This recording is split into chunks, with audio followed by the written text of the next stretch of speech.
Good morning, kids. In yesterday's class, we have studied about the carbohydrate, means macro elements of the diet. That is carbohydrate, protein, and fat. Now, in today's class, we will study about the about minerals and vitamins. That is the micro element. First of all, we will talk about the vitamins, because vitamins actually they do not contribute in our energy level, but they boost our immune system. And if you a well planned and nutritional adequate diet should meet an athletic requirement and minerals in needs. Why we are discussing about the vitamins and minerals? Because see, if you will not take the vitamins in a proper amount, the immune system of your body will become weak. Or if you will take the vitamins in the form of supplement, in the form of mineral supplement, sometimes it will be not inadequate, it will be in adequate amount. So potentially it would be more dangerous and they can cause more harm to your body. So they should not be taken without the advice of a qualified health personnel. We will talk about the vitamins. Actually, in fact, you have already studied that there are two types of vitamins, that is fat soluble vitamins and water soluble vitamins. So, we will talk about the fat soluble vitamins. We will talk about the fat soluble. If we will talk about the fat soluble vitamins, generally fat soluble vitamins are means those vitamins which dissolve in the fat. They are vitamin A, D, E and K. These are the vitamins who are dissolved in the fat who are dissolved in the fat, and they are needed in a limited quantity. If we will talk about the water soluble vitamins, they are known as a vitamin B complex. We have already studied about, we have already provided you the notes. Vitamin B complex, that is, they are thiamine, riboflavin, niacin, pantothenic acid, pyridoxine, biotin, folic acid and cobalamin. They can be also known as by the name vitamin B1, B2, B3, B5, B6, B7, B9 and B12. Like that, vitamin B1 is known as thiamine, B2 is known as riboflavin, B3 is known as niacin, B3 is known as pantothenic acid, B6 known as pyridoxine, B7 is known as biotin, B9 is known as folic acid and B12 is known as cobalamin. In the same way, we will talk about that fat soluble vitamins. You already know it, that vitamin A is known as retinol. The name of the you can say the botanical name, botanical name, but a terminology which we use for the vitamins, for the vitamin A is the retinol. After that, the vitamin, the scientific name we use it is called as a vitamin A is retinol. In the same way, we will use vitamin D, that is cholecalciferol or ergocalciferol. Same vitamin E is known as tocopherol. If we will talk about vitamin K, they are known as phyloquinone. Their scientific name is phyloquinone.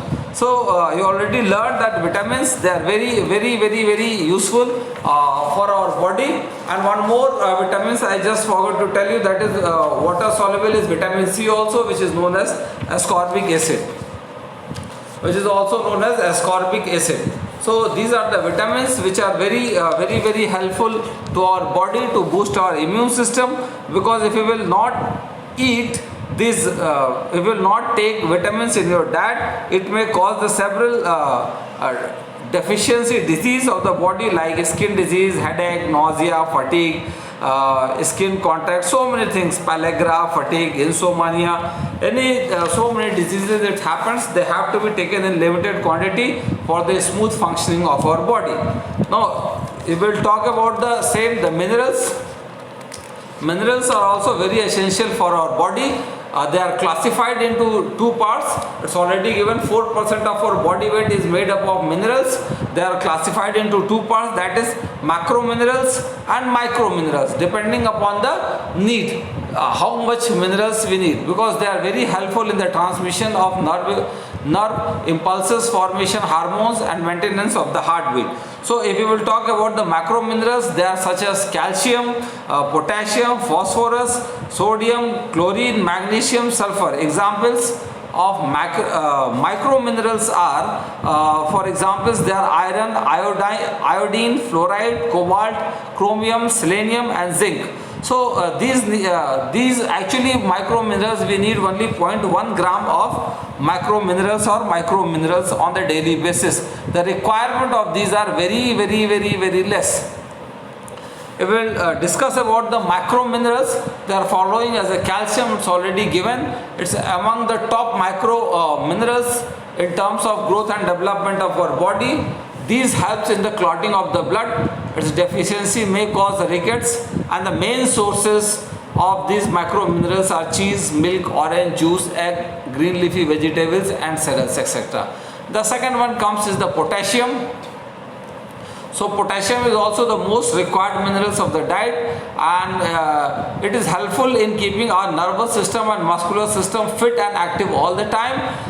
It is mainly helps in maintaining the amount of water in blood and tissues. The main source of these macro minerals means potassium is banana, tomatoes, green leafy vegetables, beans, etc.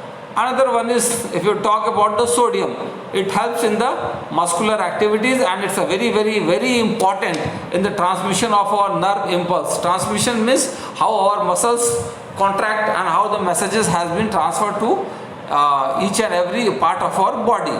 So the sodium is in our table salts, pickles, but table salts का मतलब वो नमक जो हम लोग खाते हैं. Another one is magnesium. It helps in repairs to maintain body cells, and it is found in meat, brown rice, beans and whole grains, etc.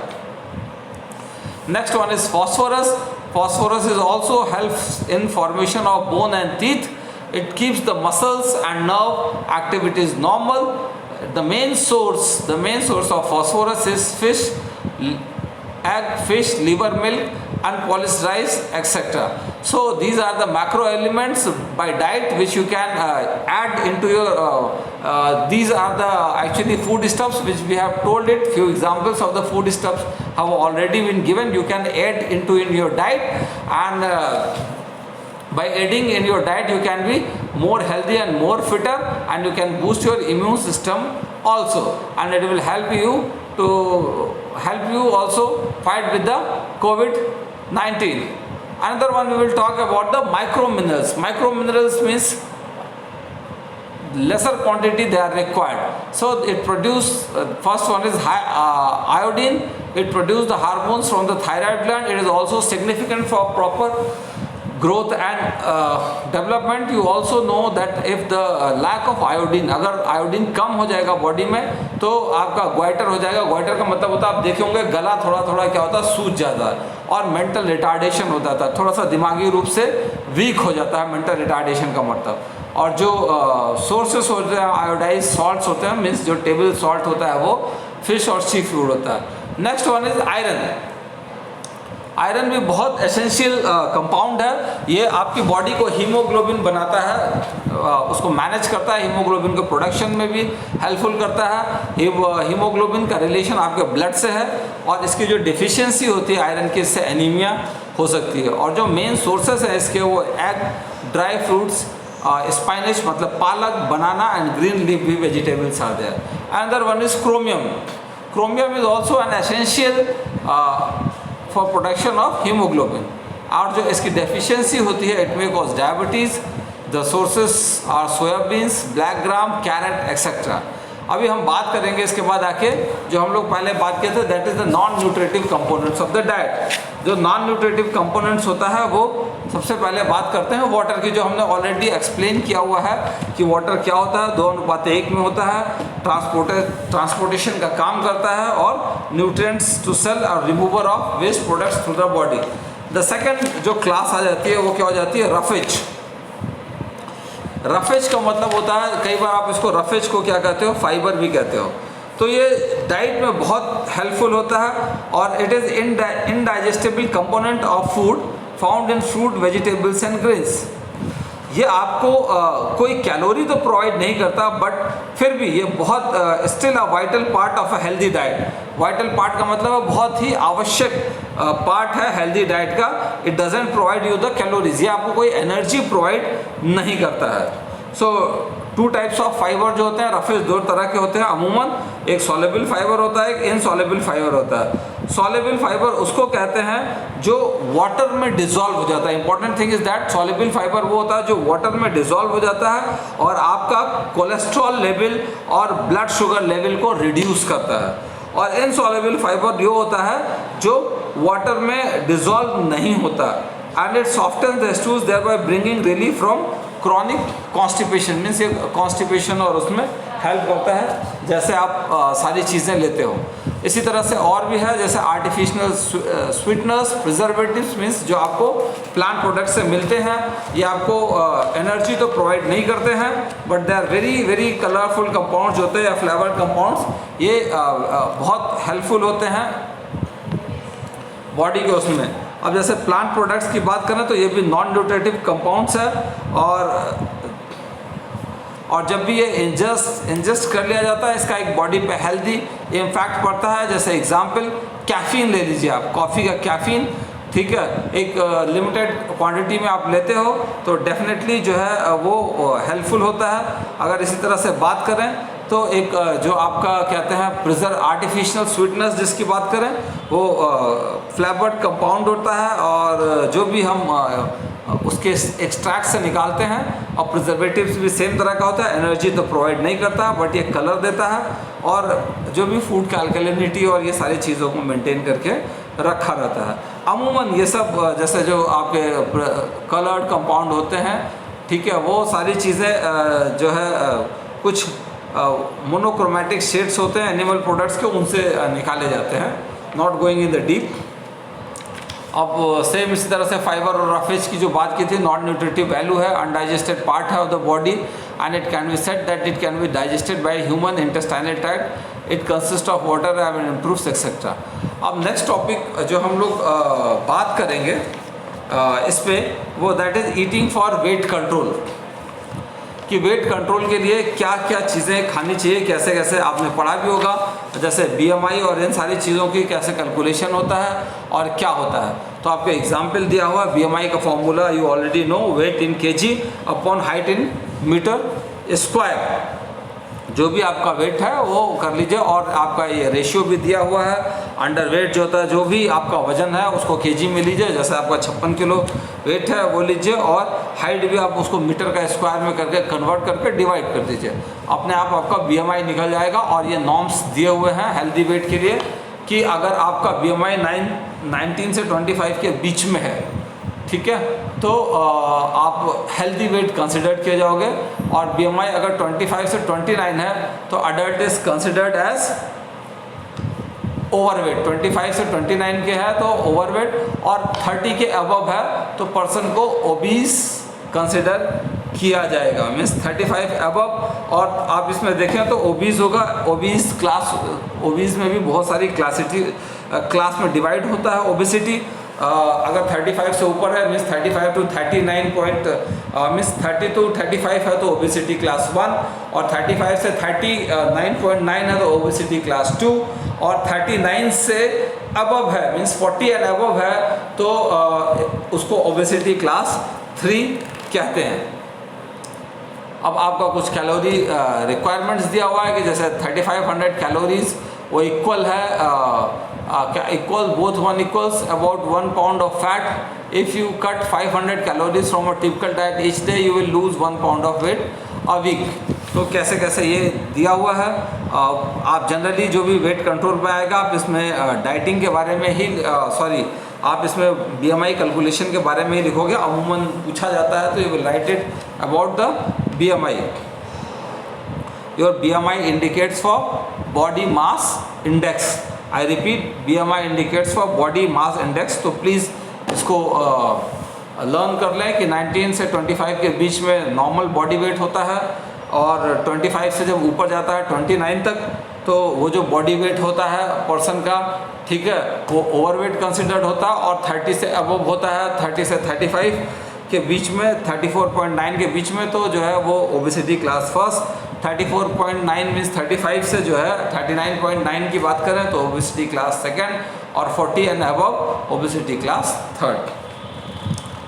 अब नेक्स्ट टॉपिक आ जाता है कि how to maintain your healthy body weight. Means एक pitfall of dieting, ये तो आप पहले से ही जानते हैं कि हेल्दी बॉडी वेट को कैसे मेंटेन किया जाए। जैसे health not wealth is the key, goal setting, कितना खाना है, कंट्रोल योर कैलोरीज, अपना लाइफ स्टाइल को एक्टिव बनाइए, get the support from those who matter, yoga कीजिए, एक्सरसाइज कीजिए, ओवर ईटिंग मत कीजिए, भूख लगने पे ही खाइए, कार्बोहाइड्रेट रिच फूड को भी मना कीजिए, और राइट नंबर, कितने मील्स खाने हैं, कितना क्वांटिटी खाना है वो खाइए। जो अल्कोहल और इस तरह के नशे की चीज़ है उनको मना नो कीजिए, क्योंकि if you will say no, क्योंकि हम जनरली क्या होता है नशे में ज़्यादा खाना खा जाते हैं, कितनी कैलोरीज कंज्यूम करते हैं पता ही नहीं चलता है। और फिर रेगुलर एक्सरसाइज कीजिए, तो ये चीज़ है। अब नेक्स्ट टॉपिक ये है आपका कि common pitfall means pitfalls of the dieting है। पिटफॉल्स का मतलब होता है एक तरह से अगर बात करें तो डिसएडवांटेज जिसको कहते हैं।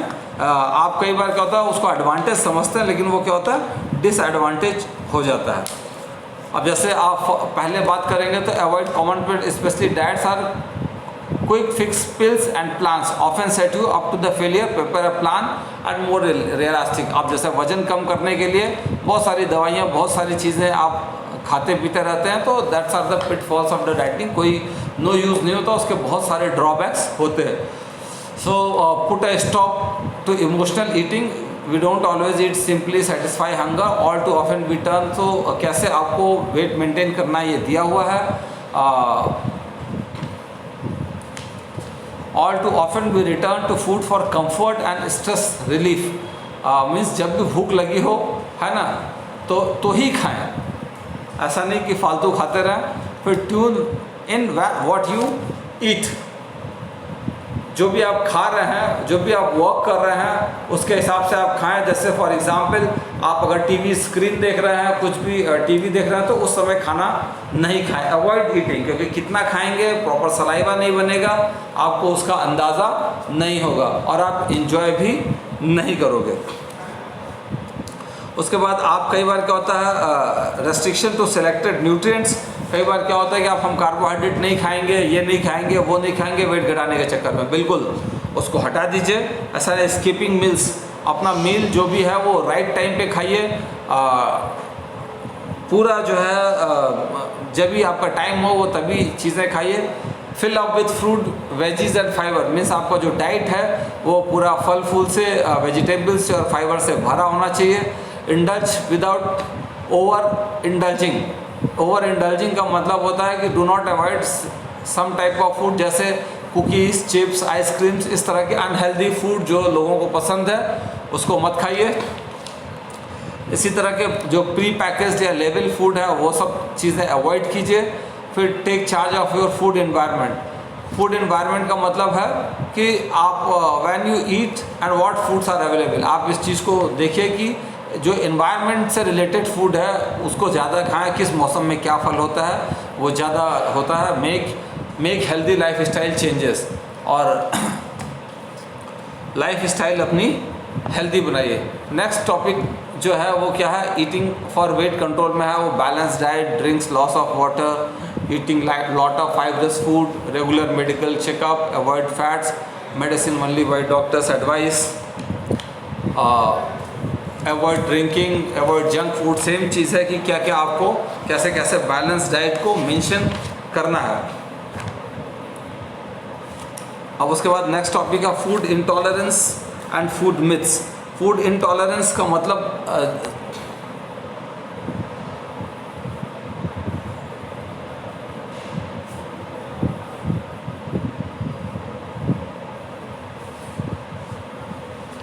फूड इंटॉलरेंस की बात करें तो जनरली फूड इंटॉलरेंस का, एक मिनट, फूड इंटॉलरेंस नहीं दिया,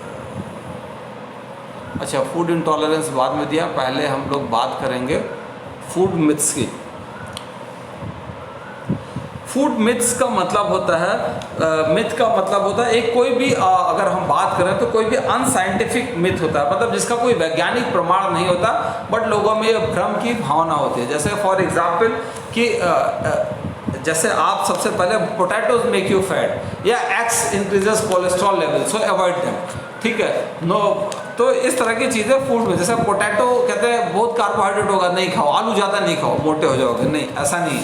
आलू लिमिटेड क्वांटिटी में खाओ क्योंकि ये एनर्जी का अच्छा सोर्स है। इसी तरह से बात करें तो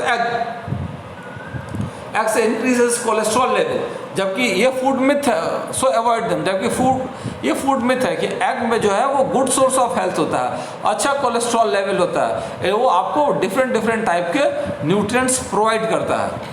drinking while eating makes you fat, ठीक है, कि अगर आप पानी पीते हो तो कुछ होता है, तो एक्चुअली आपको मोटा कर देगा, लेकिन एक्चुअली फैक्ट इसके बिहाइंड है, ये मिसकॉन्सेप्शन है, क्योंकि जो भी एंजाइम्स और डाइजेस्टिव जूस होते हैं वो क्या हो जाते हैं, डाइल्यूटेड हो जाते हैं by drinking water while eating, which slows your digestion process and which may lead to excess body fat. तो आपको मोटा नहीं करेगा पानी पीते वक्त, लेकिन उसका क्या, आपका डाइजेशन प्रोसेस स्लो हो जाएगा। नेक्स्ट फूड मिथ है लो फैट और नो फैट डाइट और गुड, तो ये भी क्या एक फूड मिथ है। तो फैट बॉडी नीड्स फैट्स, क्योंकि लो फैट मीन्स फैट आपको ज़रूरत है, क्योंकि उसी से विटामिन ए डी ई के का ट्रांसपोर्टेशन होता है। और ये मिथ क्रैश है दैट डाइटिंग और फास्टिंग में लूज वेट, अब भूखा रहने से जो है वो कुछ हो नहीं सकता। कुछ और दिया हुआ है मिथ्स, ऐसे देखिए, food eaten late night is more fattening, fact it doesn't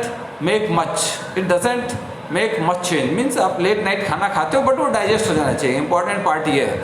फिर मेथ क्या, low fat milk has less calcium than full fat milk, कि जो लो फैट, जैसे जो आप देखिए जो पैकेट दूध होता है, पैकेज दूध होता है, उसमें क्या होता है, कैल्शियम लेस होता है। फैट क्या है, skimmed and semi skimmed actually have more calcium because it is watery part and not a creamy part. Fat क्या है कि उसका कैल्शियम में निकलता है, मतलब उसका वो क्रीमी पार्ट जो फैट होता है वो निकाल लेते हैं। फिर vegetarian can not build muscles, means vegetarian diet से मसल्स नहीं होती है। तो ऐसे बहुत सारे ये फूड मिथ है, ऐसा कुछ नहीं है कि वेजिटेरियन में भी प्रोटीन होता है, क्योंकि प्रोटीन मसल बिल्डिंग कंपोनेंट है। तो इस तरह से आपको फैट मिल सकता है। नेक्स्ट टॉपिक जो दिया है, pitfall of dieting. Pitfall of dieting का मतलब जो है सेम है कि क्या क्या उसके नेगेटिव इफेक्ट्स हो सकते हैं, जैसे extreme reduction of calories, restriction of some nutrients, skipping meals, intake of calories through drinking, underestimating the calories, intake of labeled food, not preferring physical activities, low energy diet, taking less liquids, starving। ये pitfalls of dieting इसको इसलिए कहते हैं कि अगर ये सारी चीज़ें आप करते हैं तो कहीं ना कहीं इसका बॉडी पे निगेटिव इम्पैक्ट पड़ता है और ये बैलेंस डाइट में नहीं आता है। अब बात करते हैं फूड इंटॉलरेंस की। तो सबसे पहले जानिए फूड इंटॉलरेंस होता क्या है। तो फूड इंटॉलरेंस वो होता है जो कोई भी पर्टिकुलर फूड आपकी बॉडी में डाइजेस्ट नहीं हो पाता है, उसी को फूड इंटॉलरेंस कहते हैं। और डाइजेशन नहीं हो पाता है तो इसकी वजह से बॉडी में बहुत सारे चेंजेस आने रहते हैं। चेंजेस कैसे सिम्टम्स रहता है, nausea, vomiting, pain joints, headache, rashes on skin, diarrhoea, sweating, palpitations etcetera etcetera, बहुत सारी चीज़ें होती हैं। सो मीन्स इंडिविजुअल एलिमेंट जो है, इसका मतलब क्या है, इंटॉलरेंस का मतलब है कि ऐसी चीज़ें खाएं जो बॉडी को डाइजेस्ट हो जाए, मीन्स प्रॉपरली प्रोसेस्ड और बॉडी के डाइजेस्टिव सिस्टम द्वारा प्रॉपरली ऑब्जर्व हो जाए। तो ऐसे सर्टेन फूड्स को लें जो हो जाए, ऐसे फूड्स को ना लें जो प्रॉपरली प्रोसेस्ड या ऑब्जॉर्ब ना हो बॉडी के द्वारा और डाइजेस्टिव सिस्टम के द्वारा ना हो। So the main cause of food intolerance is complete absence of enzyme responsible for breaking down of absorbing the food element. Same है कि जो बॉडी के डाइजेस्टिव एंजाइम्स होते हैं उनका एब्सेंस हो जाता है और इसकी वजह से बहुत सारी प्रॉब्लम्स होती है, जैसे डायरिया, वोमिटिंग, कई बार पेटों में गैस बन जाती है, cramps, heart Burns, headaches, irritability. तो इसका सिंपल सा कॉज है कि जब भूख लगे तभी खाएं और वही खाएं जिसको बॉडी इजीली डाइजेस्ट कर सके। और बस इसी हिसाब से आपका ये चैप्टर जो है वो लगभग फिनिश हो जाता है। अब नेक्स्ट टॉपिक में हम लोग चैप्टर नंबर 3 पढ़ेंगे और आप सिलेबस के लिए अपने जो टेस्ट है वो फर्स्ट और सेकंड चैप्टर को पूरी तरीके से तैयार कर लीजिए। ये एक जस्ट रिकैप था। We have already discussed till 6 chapter in during 5 chapter during the month of April. So हम थोड़ा सा ऐसे भाग रहे हैं, टाइम एनफ नहीं है, इसलिए इतना एलोबरेटेड स्टडीज़ में नहीं जा रहे हैं। If you have any queries regarding that you can feel free to message me on WhatsApp, और आप इसको डिस्कशन भी कर सकते हैं। Please prepare the notes through all these. Thank you. Have a nice